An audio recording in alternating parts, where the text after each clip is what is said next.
different industries, because it seems that bankruptcy seems more commonplace, or we seem more comfortable talking about it when it comes to newspapers or the auto sector or maybe even aviation, because we've seen that before. Is there any sort of danger in seeing certain industries face more bankruptcies than others, or certain sectors face it more than others? Well, the bankruptcy adds to the velocity of turning things around. It delevers a balance sheet quickly, it saves jobs, it provides a future. So I don't think it's really a danger. If people were taking money thinking they could just discharge it easily in bankruptcy, that would be irresponsible, but that's not what we're seeing. Mm-hmm. What do you think about the GM and Chrysler bankruptcy? Over this last week, we've heard that Chrysler is starting to kind of open up a few different operations along the way. What has been your thought about that? Well, those were companies, most companies survive fine in bankruptcy because buying a car is such a big financial investment for most all Americans. They're worried about resale value, replacement parts, maintenance, and warranty. So those companies have to say on day one, we have already found how we can reorganize ourselves, configure ourselves, be globally competitive, and be world-class automakers. Chrysler already succeeded. GM is about to succeed. Now, Reed, what do you think about that, GM and Chrysler's bankruptcies? Do you find them unusual, hypocritical in any way? I mean, what do you think about bankruptcies specifically when it comes to those companies? Well, I think what we're seeing here is something we've never seen before in a bankruptcy context. I mean, Chrysler may be out of bankruptcy in 2 months. When you consider that an average Chapter 11 bankruptcy takes 18 months, I mean, that is a record, a turnaround, streamlined bankruptcy for someone.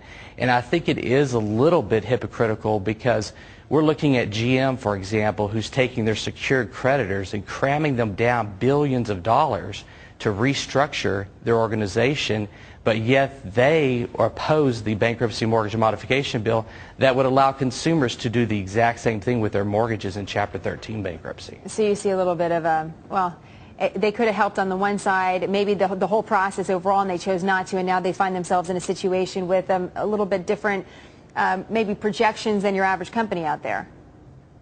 Absolutely. I mean, we're looking at taxpayers now having to foot the bill to buy a part of GM, but yet those same taxpayers and the same employees of GM who now are struggling financially, they don't have the same options in bankruptcy as GM does.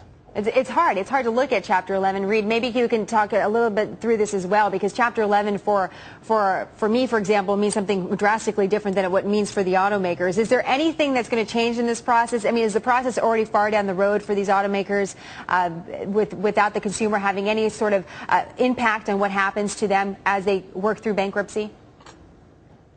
Well, I think it's going to be very interesting to see how things turn around in the next couple of months.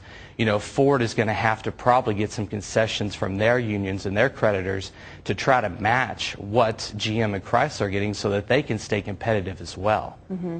You know, it's interesting, Tom. It would be great to hear one of your newspapers that you were in could emerge from bankruptcy in a month.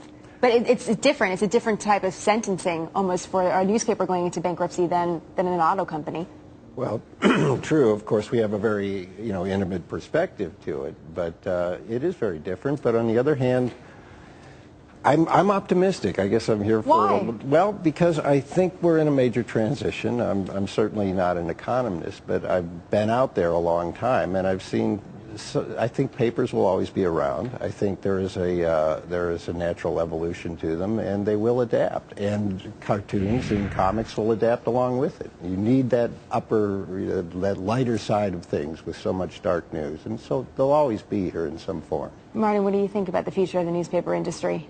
I think regardless of the financial hurricane in the economy, the newspaper industry is adapting to the internet. It's a new world, a new environment. Compared to the auto companies, the American taxpayer is now paying for the above-market wages and benefits that the union laws let the unions accumulate over time. And the unions were just playing by the legal rules. But the result was they made us globally uncompetitive. And now the taxpayer is paying it back. They've agreed to no strikes for 6 years, but in 6 years they could recreate the same problem. So this is not really a function of the economy, what's going on in the newspaper industry. You say it's more of a function of the structure. Right. There's a new environment, and they will adapt, and I agree. I'm optimistic too. The internet is going to have far more news in the fourth estate than we've ever had before. Well, it should be exciting. We can see new newspapers, new cars, maybe new comics. I mean, we could all look at it as a positive way. Gentlemen, thank you so much for joining us this morning, talking a little bit about this. I'm sure we'll see more bankruptcy. It's only June. Thank you, We got a lot Jen. more to go, unfortunately.